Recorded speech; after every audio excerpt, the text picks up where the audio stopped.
Hello friends, நான் உங்க ராம் பேசுறேன். இன்னைக்கு நடக்கிற அரசியல் சூழ்நிலைக்கு ஏத்த மாதிரி நான் ஒரு புக்ல ஒரு முக்கியமான ஒரு ஸ்டோரி ஒன்று படித்தேன். அதை உங்ககிட்ட ஷேர் பண்ணிக்கணும்னு நினைக்கிறேன். அதை பார்த்து எப்படி இருக்கு ஏது இருக்குன்னு சொல்லுங்க. அதுக்கு முன்னாடி நம்ம சேனலை சப்ஸ்கிரைப் பண்ணுங்க, எல்லாருக்கும் ஷேர் பண்ணுங்க ஃப்ரெண்ட்ஸ். மகத நாடுன்னு ஒரு நாடு, நல்லா பவர்ஃபுல்லா வலிமையா இருந்த நாடு. அந்த நாட்டுல மாசின்ற நல்ல ஒரு டேலண்டடா நல்ல ஒரு அறிவாளியான ஒரு பர்சன். அவர் என்ன செய்யறாரு, ஒரு முனிவர் கிட்ட சில அவருக்கு ஒரு பணிவிடை இது மாதிரி எல்லாம் செஞ்சுட்டு அவர்கிட்ட இருந்து ஒரு மந்திரத்தை அவர் கத்துக்கிறாரு. அந்த மந்திரம் என்னடனா, அந்த மந்திரத்தை அவர் உச்சரிச்சு இந்த நாட்டு யாரு எனக்கு கீழே வரணும்னு நினைச்சாலும் அவங்க அவர் கீழே வருவாங்க. ஏன் உலகமே அவர் கீழே வரணும்னு நினைச்சாலும் உலகமே அவர் சொல் பேச்சு கேட்கிற அளவுக்கு பவர்ஃபுல்லான மந்திரம் அந்த மந்திரம். அந்த முனிவர் இந்த மாசின்ற பர்சனுக்கு சொல்லி கொடுத்துறாரு. அவர் தனக்கு அந்த மந்திரம் மறந்துடக்கூடாது சொல்லிட்டு ஒரு மலை மேல போயிட்டு அந்த மந்திரத்தை உச்சரிச்சு உச்சரிச்சு நல்ல மனப்பாடம் பண்ணிக்கிறாரு. அப்போ அந்த மலை அடிவாரத்துல கீழே இருந்த ஒரு நரி அந்த மந்திரத்தை இதுவும் நல்லா உள்வாங்கிட்டு அதுவும் தனக்கு மனப்பாடம் பண்ணிக்குது. இந்த நரி இந்த மந்திரத்தை உள்வாங்கிக்கிறத கவனிச்சு அந்த மாசின்ற உடனே என்ன இப்படி பண்றேன்னு கேட்கும்போது நரி உடனே சொல்லி இவர்கிட்ட ஒரு சபதம் போடுது. ஏ மனித பிறவியே, உனக்கு முன்னாடி சென்று நான் இந்த நாட்டையே ஆளப் போகிறேன், இந்த உலகத்தையே எனக்குள் கொண்டு வரப்போகிறேன், எனக்கு கீழ் கொண்டு வரப்போகிறேன்னு சொல்லிட்டு இவர்கிட்ட ஒரு சபதத்தை போட்டுட்டு விரைவா ஓடி போய் காட்டு உள்ள போய் ஒளிஞ்சிடுதுங்க. ஒளிஞ்சிட்டு சரி இந்த மந்திரத்தை நம்ம பிரயோகப்படுத்தணும்னு சொல்லிட்டு இது என்ன செய்யுது, காட்டுக்கே நான் அரசன் ஆகணும்னு சொல்லிட்டு நரி மந்திரத்தை பிரயோகிக்குது. அது உச்சரித்த உடனே காட்டில் இருக்க அனைத்து விலங்குக்குமே நரி தலைவனா ஆகுது. தலைவனா மற்ற விலங்குகளும் நரிய தலைவனாவும் ஏத்துக்குச்சு. இதே மாதிரி ஒரு சில காலம் போகுது. காலம் போயிட்டு இருக்கும்போது திரும்பவும் நரிக்கு இன்னொரு ஐடியாவும் வருது. அது என்னடனா, நம்ம மகத நாட்டுக்கும் அரசரா ஆகணும்னு சொல்லிட்டு ஒரு எண்ணம் நரிக்கு வர ஆரம்பிக்குது. இதை மற்ற விலங்கு கிட்டையும் கலந்து ஆலோசிக்குது. கலந்து ஆலோசிச்ச உடனே அங்கு இருந்த ஒரு கரடி சொல்லுது, மன்னா நீங்க காட்டுக்கு மட்டும் இல்லாம மகத நாட்டுக்கும் அரசராகிற தகுதி உங்ககிட்ட இருக்குன்னு சொல்லுது. ஓகேன்னு சொல்லிட்டு நரி அதை அக்செப்ட் பண்ணிட்டு நரி கரடியை தூதுவரா அனுப்புது மகத நாட்டுக்கு.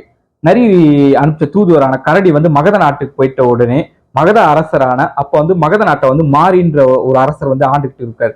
கரடி போயிட்டு, ஏன் மன்னா, நீ இந்த நாட்டு அரியணையிலிருந்து போயிடு, இந்த நாட்டை விட்டையும் நீ தப்பிச்சு போயிடு, உன்னுடைய அரியணையில அமர்ந்து இந்த நாட்டையே சீரும் சிறப்பா ஆள போறாரு அப்படின்னு சொல்லிட்டு மகத அரசரான மாறிக்கிட்ட சொல்லுது.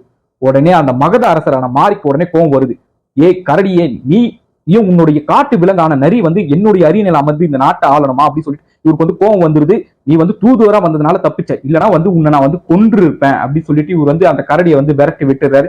கரடி போயிட்டு அந்த நாட்டுல இருக்க அந்த நரி கிட்ட போயிட்டு சொல்லிடுது, காட்டுல போய் சொல்லிடுது. சொன்ன உடனே நரி போருக்கு ரெடி ஆகுது. உடனே இவரு அந்த மாறி என்னத்தான் ஒரு கரடியை விரட்டி விட்டு இருந்தாலும் இவருக்கு உள்ளுக்குள்ள ஒரு பயம் வருது. என்னடா நம்ம போய் காட்டு விலங்குகளை போய் நம்ம பகைச்சுக்கிட்டோமே, என்ன நடக்கும் ஏது நடக்கும் சொல்லிட்டு யோசிச்சுட்டு மந்திரி சபையை கூட்டி மந்திரி கிட்ட எல்லாமே ஆலோசனை கேட்கிறார். அப்ப மந்திரி சபையில ஒரு தீர்மானம் வருது. நம்ம நாட்டுல ரொம்ப அறிவாளியான புத்திசாலியான மாசி என்பவர் நம்ம நாட்டுலதான் இருக்காரு, அவரை கலந்து ஆலோசிச்சா ஒரு நல்ல முடிவு நமக்கு கிடைக்கும் சொல்லிட்டு மந்திரி சபை ஒரு தீர்மானம் எட்டுது. அதே மாதிரி ராஜாவும் அந்த மாசியை கூட்டிட்டு வர சொல்றாரு. மாசி வர்றாரு.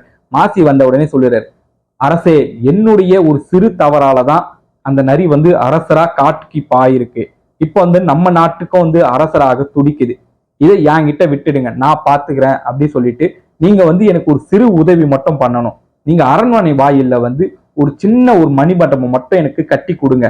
நரி தன்னுடைய படையோட வரும்போது நான் கலந்து ஆலோசிச்சு உங்களுக்கு ஒரு நல்ல முடிவா சொல்றேன் அப்படி சொல்லிடுறாரு. அதே மாதிரி நரி தன்னுடைய படையோட வருது. மாசி நரி கிட்ட பேசுறாரு அந்த மணி மண்டபத்துல. நீ போர் தொடுத்து வந்திருக்கே, எவ்வளவு பெரிய நாடு மகத நாடு, நீ இதை எப்படி வெல்ல முடியும் அப்படின்னு கேட்கும் போது நரி தனக்கே தெரியாம தன்னுடைய ராஜதந்திரத்தை சொல்லிடுது. எங்க கிட்ட சிங்கம் படை இருக்கு, சிங்கத்தோட ஒரு பெரும் படை இருக்கு, அதுக்கு நான் அரசன். எங்க சிங்கத்தோட ஒரு கர்ஜனைக்குமே அரசரும் சரி அவருடைய படையும் சரி தாக்கு பிடிக்க முடியாது. அந்த கர்ஜனையை கேட்ட உடனே எல்லாருமே நாலாப்புறமும் சிந்தி அப்படி செதறி ஓடிடுவாங்க அப்படின்னு சொல்லிடு. ஓகே சொல்லிட்டு மாசியும் இத அரசர்கிட்ட போயிட்டு சொல்றாரு, அரசே, நீங்க எல்லாருமே போருக்கு போகும்போது உங்க காதுல பஞ்சு துணியை வச்சு நீங்களும் உங்க படைகளும் வச்சு அடைச்சுக்கங்க. சிங்கத்தோட கர்ஜனை இருக்கும். இந்த கர்ஜனையில வந்து நீங்க தான் நாலாப்புறமும் சிதறி ஓடுவீங்கன்னு நரி நினைச்சிட்டு இருக்கு. ஆனா ஒரு கட்டத்துக்கு மேல அவங்களே காட்டு விலங்குகளே வந்து நரி சிங்கத்தோட கர்ஜனையினால தாக்கு பிடிக்க முடியாம ஓடிடும். அப்போ வந்து அவங்களுக்குள்ளேயே வந்து ஒரு சலசலப்பு வந்துடும் அப்படி சொல்றாரு. இது நல்ல ஐடியாவா இருக்குன்னு சொல்லிட்டு அரசரும் இந்த ஐடியாவை ஃபாலோ பண்றாரு. நரி வந்து கட்டளை இடுது, கர்ஜிக்கு சிங்கம் எல்லாமே கர்ஜிக்குது. ஒரு ஸ்டேஜுக்கு மேல அவங்களுடைய கூட்டமான யானை படைகளே வந்து சிங்கத்தோட கர்ஜனையினால வந்து நாலாப்புறமும் வந்து அப்படி செதறி ஓட ஆரம்பிக்குது. இதுல வந்து அவங்களுடைய அந்த நரிப்படையில இருந்த சின்ன சின்ன விலங்கு எல்லாமே வந்து யானை படையினால மிதிக்கப்பட்டு இறக்கப்படுது. இதுல நரியும் வந்து யானை காலால மிதிப்பட்டு இறக்கவும் செய்யுதுங்க.